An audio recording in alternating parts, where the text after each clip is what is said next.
I'm Mike Noonan from Noonan Real Estate Agency, and I'm with my long-term colleague, I think at least 12 plus years now, Anna Stratakopoulos, or Anna Strat as she's called around the office here. And she's one of our fabulous senior property managers, and her landlords do love her. I'm convinced of that because I get told that a lot by your landlords, Anna. And we're here to discuss another exciting topic, routine inspections. Anna, what is a routine inspection? Routine inspection, it involves obviously us going to the property, checking on the property, making sure the tenant is looking after the property, and obviously the landlord's biggest asset. Basically, when we walk through, we look around. Sometimes tenants don't look up in the ceiling and there may be a leak. There may be yellow stain, and that's actually when we say, hey, has this been here for long? Most of the times they don't actually pick up on it, but it alerts us to make sure to send somebody out and check the roof, check the tiling on the roof, Okay, for any so leaks. In the best interest of the landlord, because the property itself is being better cared for. So if tenants aren't noticing little issues that we're trained to pick up on, Correct. we're trained to pick up on those things. And obviously the more routines you do, and we do a lot of routines. We do a lot of routines.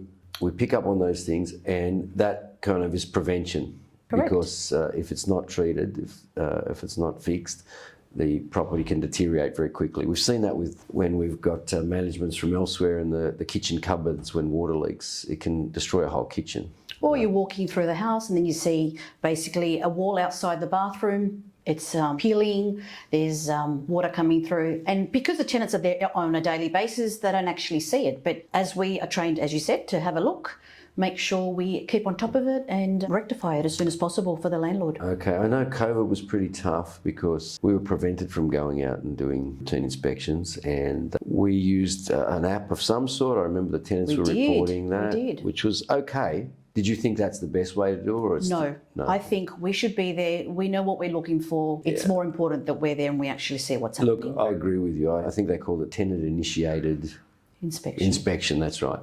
Which was fine at the time. Yeah, look, it was the best we could do. There are some agents that are gravitating towards that because it's probably faster, it saves them some money, they don't have to employ as many people, etc., etc. But I personally don't think it's the best way to. You can't compare when there's a head there looking in cupboards and doing all that stuff. Even outside. Gutters may need replacing. That's true, gutters, yeah. There's leaves getting gutters, all sorts of problems. You get rusting through. Fences falling over could be a potential hazard. Correct, and that's the other thing. There are potential hazards, and we have seen landlords across the state get sued for properties that had potential safety issues that weren't rectified. It is very much in the landlord's interest to make sure routines are done. Does the Office of Fair Trading legislate a certain number of routines a year? How does that work? When the tenant moves in, we go in the first 3 months, pick up any issues that we may find. Then we do a 6-month inspection after that. If they're immaculate tenants, we do go in once a year. We always invite our landlords. We love to invite our landlords. We want them to be part of the routine inspections. Some come along, some don't. I know that we go 3 months because we want to check on that tenant. That's really important. But I believe the legislation only requires once a year. Correct, absolutely. So you might put a tenant in, and then 12 months later you do the routine. The problem is if you don't know that tenant at the time, 12 months is a long time to go. Very long time. And you can have a lot of potential disasters in the 12 months periods. Your team particularly, very good with their routines, and we make sure that we get in there nice and early, check up on the tenant, and then move forward. What happens like after, okay, so let's just say yourself or one of our staff members here, our colleagues have gone through and done a routine. What's the process then? How does the landlord get notified? What happens? Yes, absolutely. The report is actually sent to the landlord by myself, and then basically if it's perfect, obviously that's a great scenario. However, if there are issues, we obviously notify the points that need to be brought to his attention. More importantly, there's a follow-up. Yeah. When you say report, how big is the report? Report's very detailed. Okay. Lots of photos. So it could be 5 pages, 10, 20? It could be more. Could be close to 20 pages. 20, I've seen. Depending on the size. I've actually even seen 40-page reports, depending on how big the property is. Correct. And what we've reported on. So it's pretty detailed.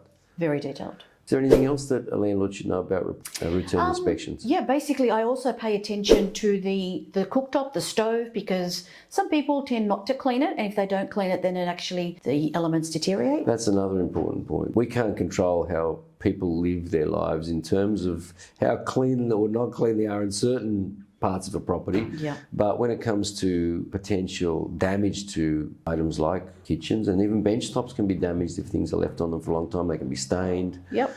And ovens and stoves can be damaged if they're not cleaned. If I do pick up the fact that maybe an element's not cleaned or then it's not being cleaned on a regular basis, I actually advise the tenant on the spot, this has to be cleaned. And what I'm going to do is in 7 days, I'm going to come back out if you don't send me a photo that you've cleaned it. I know I've been in your house personally, and it's immaculate.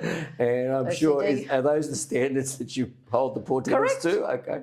All right. So if I'm one of your tenants, I better make sure I clean the stove and make sure it's all spick and span. And mould is another issue in bathrooms, because sometimes tenants, whether they know better or not, but they just sometimes and this is not a tenant beat up. We have some fabulous tenants.